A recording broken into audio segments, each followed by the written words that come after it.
the government is showing they're willing to pay more. They're willing to offer better incentives for the right people. So the first thing is the recruitment bonus. This is essentially 25% of your pay times up to 4 years, depending on how long you stay with the agency. So let's look at a GS-11. A GS-11, step one, your base pay is $62,000. So 25% of that, that's $15,000. You do 2 years, that's $30,000. You do the full 4 years, you're looking at $62,000. That would be your recruitment bonus. The same thing pretty much applies for the relocation bonus. Same formula. This is used to attract people to undesirable locations, or even more rural locations where they just cannot find the talent. They'll offer you this. Another incentive is the student loan repayment. This equals $10,000 a year up to 6 years. So we're talking about $60,000 that they'll pay on your student loans. Now, I'd rather have the recruitment bonus. If you did a side-by-side comparison, recruitment bonus seems a lot better. And if you do have student debt, then you should be aware of the 10-year student debt forgiveness plan that they have out for a lot of government employees. It doesn't just have to be federal employees. If you worked as a teacher or in state government, it could also apply. And when it comes to bonuses, it's not just the recruitment bonus or the relocation. There's also something called a retention bonus. And for this, they'll give you a one-time payment of 25% of your base pay. So let's look at a GS-11. A GS-11 would get a $15,000 bonus so that they can retain you. This is supposed to be used for people that are likely to leave the government. But how would you know that? They're not going to come up and tell you all the time like, hey, Bob, I'm thinking about leaving. I want to jump over to the private sector. So there's another way that they can do it. The policy says that the employee is not required to have a non-federal job offer in hand in order to qualify. So it's up to the agency to determine based on employment trends. Or they can look at that position and say, hey, this position is a revolving door. Every 12 to 18 months, we're seeing people leave this position, and it looks like they're going after private sector jobs. So because this is a vulnerable, high-risk type position, let's go ahead and slap on a retention bonus and try to retain some of our talent. Federal agencies can also use SSR, which is special salary rate, in order to increase the pay of some of these positions where people are leaving in order to, as a retention tool to keep them. But SSR cannot exceed GS-15 step 10. And right now that's $191,000.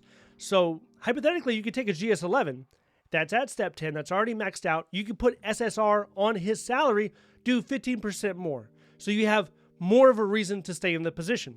They can also adjust the leave accrual rate. Now, if you didn't know this, pretty much any agency will negotiate with you. It's one of the main things that you can do when it comes to leave.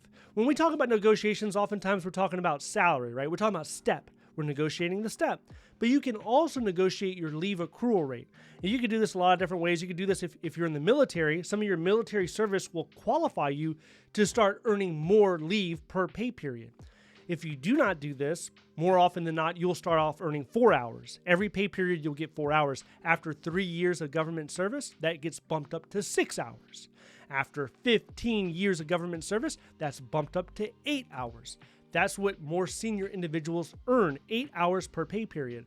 So you could take a fresh talent out of the university with the right skills, and you could perhaps offer him 8 hours of leave accrual right out the gate. That might incentivize that person because you're not going to really find a similar leave accrual rate in the private sector. At least not starting out, you're not going to find it. Then there's the telework, the remote work option. This is done throughout the government. A lot of federal employees, they enjoy this every day. Now, the private sector also has telework, but I believe it is more prevalent in the federal government. They had this before the pandemic. They had this for inclement weather. So this is something that you can use. You can negotiate with the right candidate to bring them on. Now, who are all of these incentives for? Is it just for anybody? Is it for you? It could be, but specifically speaking, when it comes to this information, this pertains to individuals that work in artificial intelligence. But it's not just them that can take advantage of it. If you go onto USAJobs.gov and you look at the urgent hire list, you'll find people that are in IT, but also in finance, also engineering, also in the medical field. You'll find a lot of different job specialties, and for a lot of them, not only will they fall under direct hiring authority, but they'll use a lot of these incentives that I just mentioned.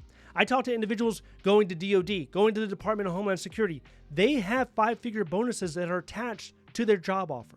Now, there is a service commitment. You can't just go in there and take the money and run. You have to commit to so many years. But if you're in a position where an extra $10, $15, $20, $30,000 or more, if that sounds appealing, if that's going to make the difference of you going into the government, you should know that this is happening on a daily basis. Explore those options. Artificial intelligence, AI, it's a pretty hot topic. No matter where you go, you see articles about it. The stocks are going high. Look at NVIDIA stock. If you pay attention to the market, that's going crazy. Interestingly, a recent survey showed that AI will impact 40% of the workforce. So people will need to be retrained. If you are thinking, hey, I need to jump on this trend, I need to get into artificial intelligence, I would encourage you to do that, but I would discourage you from incurring more college debt. Don't go get another bachelor's or another master's degree just because you're trying to get your foot into this field. You do need hands-on experience that will ultimately get you hired in this field. For this, I would look at joining AI communities. You can start on Reddit, you can look on Discord, then try doing some hand-on projects. Look at GitHub. Try to join a project there, start practicing your skills, have a portfolio of things that you can show on the depth of your skill set when it comes to AI. Everyone learns in different ways. For myself, I'm a hands-on person. I need to get my hands on something and move it around, actually type the keyboard, see what something does. That's how I learn. I don't learn by reading a textbook. I don't learn by listening to a lecture. Unless I can put my fingers on it, I'm going to have a hard time. I know a lot of people are like that as well. And that's why I encourage more of the hands-on approach. Jump into it, right? So if you're still looking for a federal government job, I did a live stream recently, answered over a dozen questions about the federal hiring process, about USAJobs.gov, about different types of government jobs. A lot of these questions could be on your mind.